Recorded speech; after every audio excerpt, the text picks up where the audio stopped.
Good evening and welcome to the information session for the University of Washington Bothell School of Educational Studies Master of Education program. Just to quickly go over our agenda for this evening, we're just going to provide you a quick overview of the program and the different concentrations within that program as well. And then I'll actually turn it over to Cristal, who will talk us through our application and admission process, and then we'll open it up to any questions that you may have for us this evening. So just a quick overview of the M.Ed program. The M.Ed program at UW-Bothell really situates educators as community workers and community workers as change agents in understanding and dismantling inequitable systems, structures, policies, and practices across educational and community contexts. So in this regard, we're really focused in, for example, on naming and addressing white supremacy, heteropatriarchy, neoliberalism, and the way that they inform our daily lives, right? And how they also inform the policies that shape our daily lives. Within the M.Ed program, we prioritize the critical perspectives, voices, and histories of those communities that have been historically and in the present day systematically silenced by those structures. And also within the context of the program, we're really focused in on welcoming, this notion of welcoming discomfort and getting comfortable with discomfort, because many of the issues that we take up and items that we take up within our M.Ed program are items that are often taboo within our everyday context that we don't necessarily have the opportunity to engage in conversation around and with others. So we center that critical reflection in that process as well. In addition, in our M.Ed program, we have a commitment to growth and change and advancing collective liberation despite the divisiveness of our times. And in that sense, we really take a deep dive into intersectionality, and we consider how our multiple identities intersect and inform our lived realities. And then in learning and reflecting on our learned realities, we figure out how these structures have shaped us, and thus how we might change these structures to be more equitable and just. So why the M.Ed at UW? And I'll just give you some quick insights on who chooses our program. And it's primarily educators and community workers. And when I say community workers, I mean folks that work in community and nonprofit organizations, as well as folks that work in industry. We've had folks that work, for example, in Boeing, from Boeing, Amazon, and other places. Essentially, though we are an education program, we welcome folks that situate themselves as educators within the context that they currently serve. And so folks that are interested, for example, in further understanding how structural and systemic inequities are embedded and reproduced in the institutions that we walk through and navigate on a daily basis, both personally and professionally, and also developing the critical thinking and leadership skills to advance alternative possibilities while centering the voices of youth and community. And so we, this idea of alternative possibilities, we're really committed within our M.Ed program to not prepare folks to go out into the world that exists, but to prepare folks to go out into the world that we hope will exist one day through our hard work, dedication, and commitment to justice. And also folks attracted to our program are folks that are involved in formal teaching and supporting and advocating youth and community that also are navigating these structures. And with that regard, our ESOL program is more specifically focused on preparing teachers and providing them also with an ESOL endorsement. So the highlights of our M.Ed program at UW-Bothell: you can complete your degree in 1 year. If you're enrolled full-time, that typically means about 2 classes per quarter, with the option to extend. You can also, because life happens, right? For example, we just all collectively went through a pandemic together, and that impacted our lives in significant ways. So you have the option to complete 1 year or 2 years should something come up in your life, or if you just want to take it easy and slow down a little bit and really enjoy your time as a graduate student.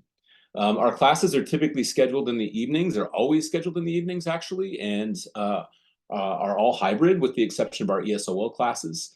And our ESOL classes do tend to be face-to-face. The tuition for the program is less than $25,000, and we also do have a number of our courses that qualify under the state tuition waiver program, which essentially, if you're a state employee, you can qualify to enroll in those courses without charge. And in addition, we offer autumn admissions and a cohort model. And we do this because we're really, engaging in difficult discussions around issues that are so important and affect all of us in so many different ways. But again, these are issues that, that we're not always able to talk about in the context of our everyday lives because of their complexity, because of their political nature. And so the opportunity to learn with a cohort is an opportunity for us to learn from one another. And also to develop a support network and a group of folks that will guide you, hopefully beyond the program as well. I often say, to cohort members that some of the most substantial learning you'll have in graduate school will actually come from your colleagues that you're sitting next to in class, not necessarily always your instructor. So that cohort model is really important because it also gives an opportunity for folks. It gives an opportunity for folks to when they graduate and move into their profession. It's nice to have a network of folks that you can pick up the phone and call them and ask them for advice or feedback, or share something that's happened to you within the work context and get some good feedback from them. So you can't always do that with your coworkers or even with your close friends. So that's a nice added bonus of the cohort model. Some additional highlights of the M.Ed program. We have several different concentrations. 2 are currently in operation, and we're in the process of developing several others. One of the 2 programs that are currently in operation include the Critical Educational Change and Leadership concentration, which I'll speak to in more detail in a moment, as well as the English to Speakers of Other Languages endorsement, our ESOL endorsement, which also comes with the M.Ed. And I'll speak to that one as well in a little bit more detail. Forthcoming programs include leadership development for educators, and this is designed for school administrators or teachers that are interested in taking the next step into the principalship or program administrator to work at the district level. That program is anticipated to launch in winter of 2025. Additionally, we're developing a critical race theory and higher education certificate, which will be 4 courses that we hope to eventually will lead to the M.Ed. But this concentration really focuses on serving students within the context of minority serving institutions. And many folks don't realize, but we have a number of minority serving institutions within the context of the Pacific Northwest, University of Washington, Bothell included, because the University of Washington, Bothell is on a PC institution, Asian American, Native American, Pacific Islander student serving institution. So additionally, we also are working on a disability studies and education concentration, which will also come with a special education endorsement for K-12 teachers. So moving on. Focusing in on our critical educational change and leadership concentration, this concentration really takes steps to integrate critical awareness of systemic and structural forms of oppression with liberatory, socially just practices for educators across sectors, whether you're in traditional K-12 setting or a community or professional industry setting. And so within the context of CECL, students study technologies of social inequity like white supremacy, heteropatriarchy, neoliberalism, and coloniality. And we also, as I like to say, we also like to think about how we can dream of alternative systems and structures that are more just and more humane. And so who should apply for this concentration? Educators and community workers committed to working with youth and community and challenging oppressive systems and structures. And we've had a variety of folks from different backgrounds graduate with a focus in CECL, including folks that approach their folks that work, for example, in a arts-based community organization. We've had folks, as I mentioned, from Boeing, from Amazon, as well as our local K-12 schools. Educators and community workers interested in co-creating liberatory educational spaces with youth and communities, spaces where we can begin to imagine those alternative possibilities that I spoke about earlier, as well as educators and community workers seeking to improve their knowledge and understanding of structural and systemic oppression and how they might disrupt and dismantle it. So, and our graduates, it's important for me to mention here, a number of our graduates have actually entered our program with not really a clear perspective or picture of what they want to do with themselves professionally, right? And so we've actually had folks that have come into our program that have started out as a teacher and see themselves doing something else, perhaps moving into higher education. We've had folks that come from a higher ed context that want to move into K through 12.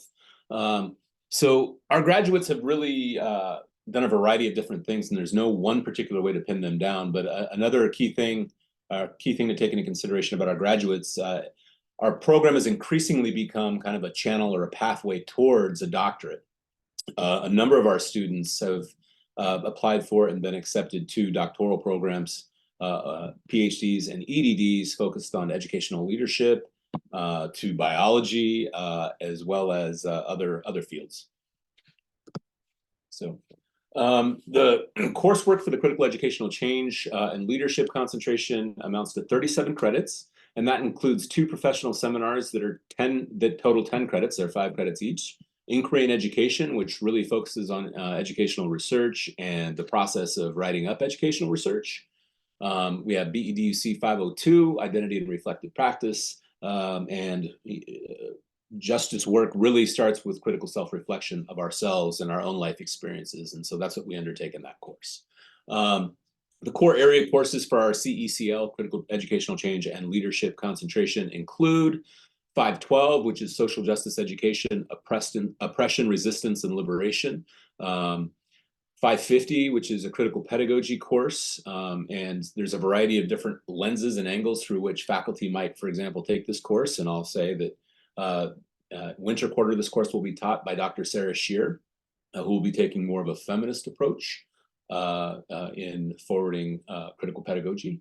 And we also have a 580, which is a critical policy class, which helps us do a little bit more in terms of understanding how social injustice and oppression and structures and systems of oppression are reproduced through policy processes.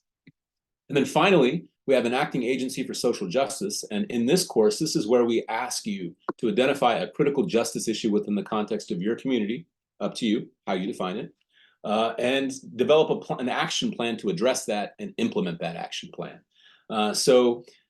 In that regard, this concentration is a little bit different in that we're really focused in on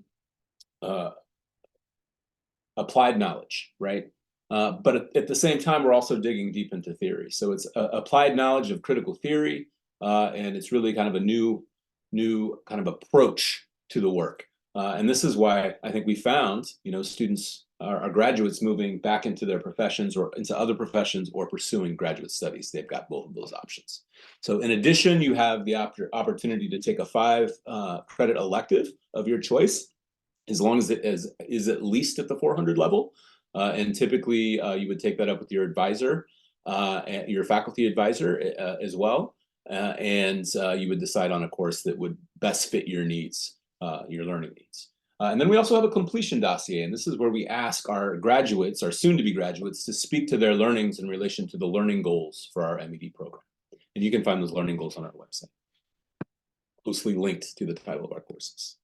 So, in terms of our ESOL, English to Speakers of Other Languages endorsement, this concentration provides K-12 teachers with critical inquiry into second language acquisition and bilingual education.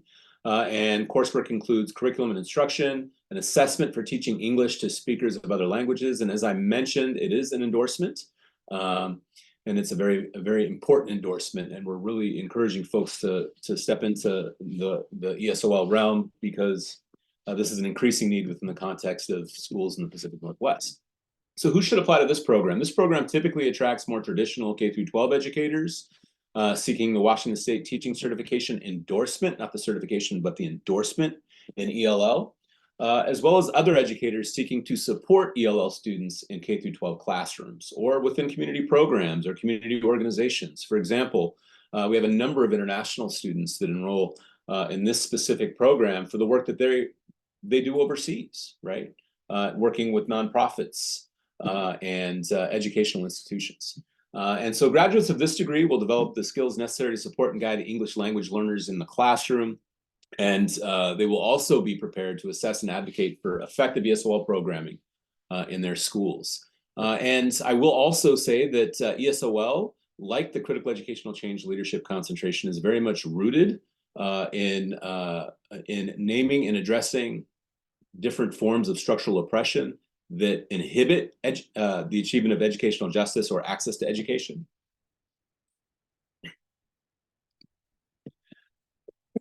The coursework for the ESOL concentration is also 37 credits, and you have 2 core courses that overlap, or professional seminars that overlap with the 2 professional seminars with CECL, and that's always a powerful opportunity to have students from those different concentrations together to talk about things from different perspectives. Again, 501 and 502, Inquiry and Education and Identity and Reflective Practice. And then the core area courses for our ESOL concentration include Second Language Acquisition, Bilingual Education, and Structure of English, that's 541. 542, Curriculum Instruction and Assessment in ESOL. And then 543, Practicum in ESOL, and this is an opportunity to apply your skills. And then 544, Leadership, Advocacy, and Program Assessment. And so, again, you have the option for a 5-credit elective of your choice, as well as the completion dossier, which speaks to those same learning goals for the CECL concentration. Upcoming concentrations in development, as I mentioned, critical race theory in higher education. This concentration is focused on higher education workers, and I use that broadly, not just folks that work within the context of higher ed, but folks that work in industries related to higher education as well. But folks committed to clarifying personal and professional roles in challenging structural racism, not just in higher education, but the pathway to higher education as well. So P through 20 education.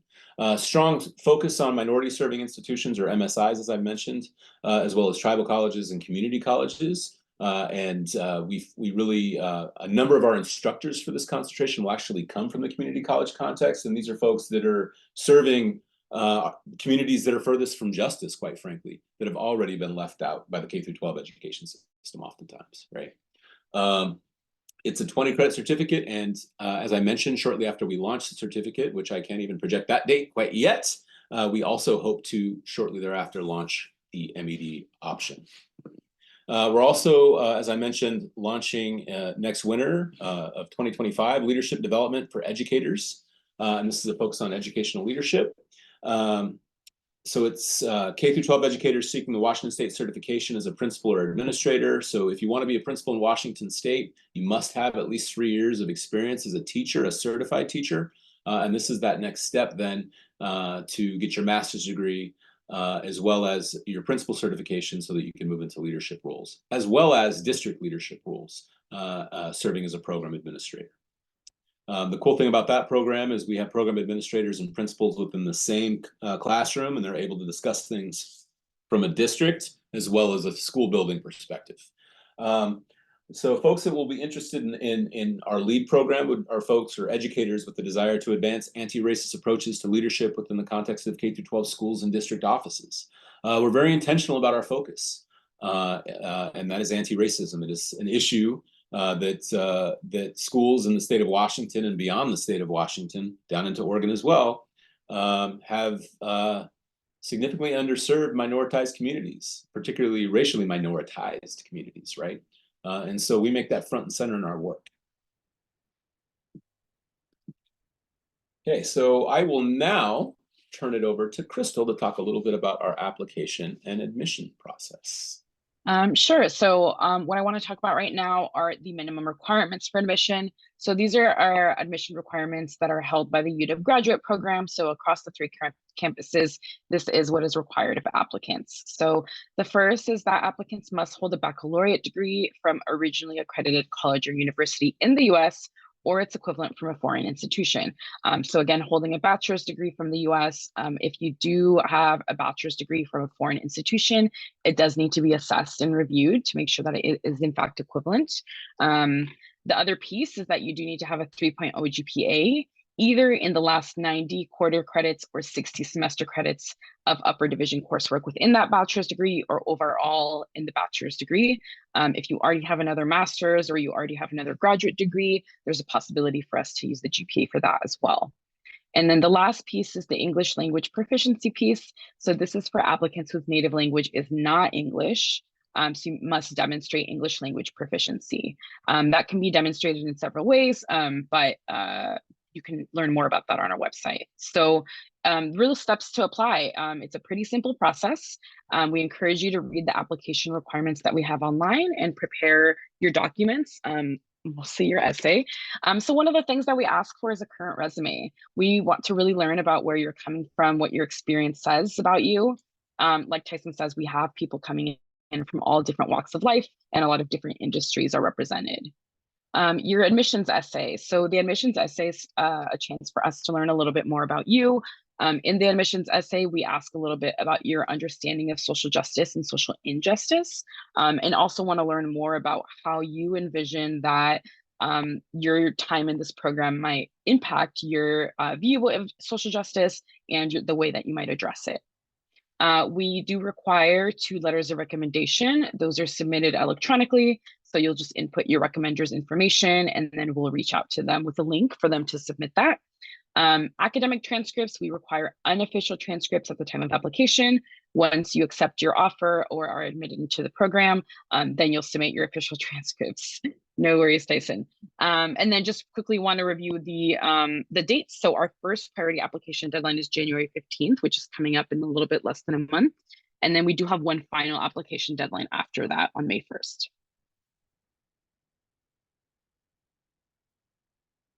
And yeah, you have my information there if you do want to reach out with more questions, and we will follow up with another email as well with the same information.